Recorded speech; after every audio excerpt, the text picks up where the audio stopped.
Depression is the leading cause of disability in the world. In the United States, close to 10% of adults struggle with depression. But because it's a mental illness, it can be a lot harder to understand than, say, high cholesterol. One major source of confusion is the difference between having depression and just feeling depressed. Almost everyone feels down from time to time. Getting a bad grade, losing a job, having an argument, even a rainy day can bring on feelings of sadness. Sometimes there's no trigger at all. It just pops up out of the blue. Then circumstances change, and those sad feelings disappear. Clinical depression is different. It's a medical disorder, and it won't go away just because you want it to. It lingers for at least 2 consecutive weeks and significantly interferes with one's ability to work, play, or love.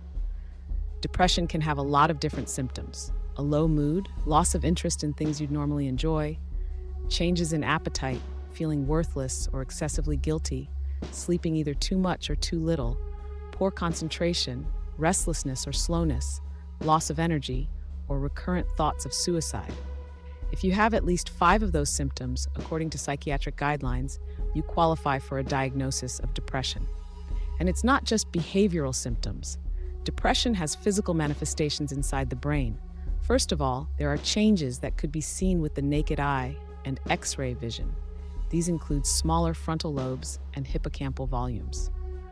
On a more micro scale, depression is associated with a few things: the abnormal transmission or depletion of certain neurotransmitters, especially serotonin, norepinephrine, and dopamine, blunted circadian rhythms, or specific changes in the REM and slow-wave parts of your sleep cycle, and hormone abnormalities, such as high cortisol and deregulation of thyroid hormones.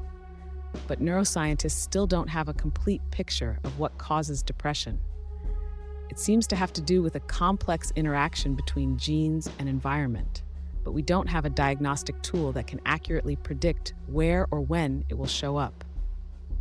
And because depression symptoms are intangible, it's hard to know who might look fine but is actually struggling. According to the National Institute of Mental Health, it takes the average person suffering with a mental illness over 10 years to ask for help. But there are very effective treatments. Medications and therapy complement each other to boost brain chemicals. In extreme cases, electroconvulsive therapy, which is like a controlled seizure in the patient's brain, is also very helpful. Other promising treatments, like transcranial magnetic stimulation, are being investigated, too. So if you know someone struggling with depression, encourage them, gently, to seek out some of these options. You might even offer to help with specific tasks, like looking up therapists in the area, or making a list of questions to ask a doctor. To someone with depression, these first steps can seem insurmountable. If they feel guilty or ashamed, point out that depression is a medical condition, just like asthma or diabetes. It's not a weakness or a personality trait, and they shouldn't expect themselves to just get over it any more than they could will themselves to get over a broken arm. If you haven't experienced depression yourself, avoid comparing it to times you felt down. Comparing what they're experiencing to normal, temporary feelings of sadness can make them feel guilty for struggling. Even just talking about depression openly can help. For example, research shows that asking someone about suicidal thoughts actually reduces their suicide risk.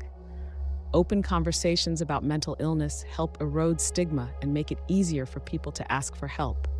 And the more patients seek treatment, the more scientists will learn about depression, and the better the treatments will get.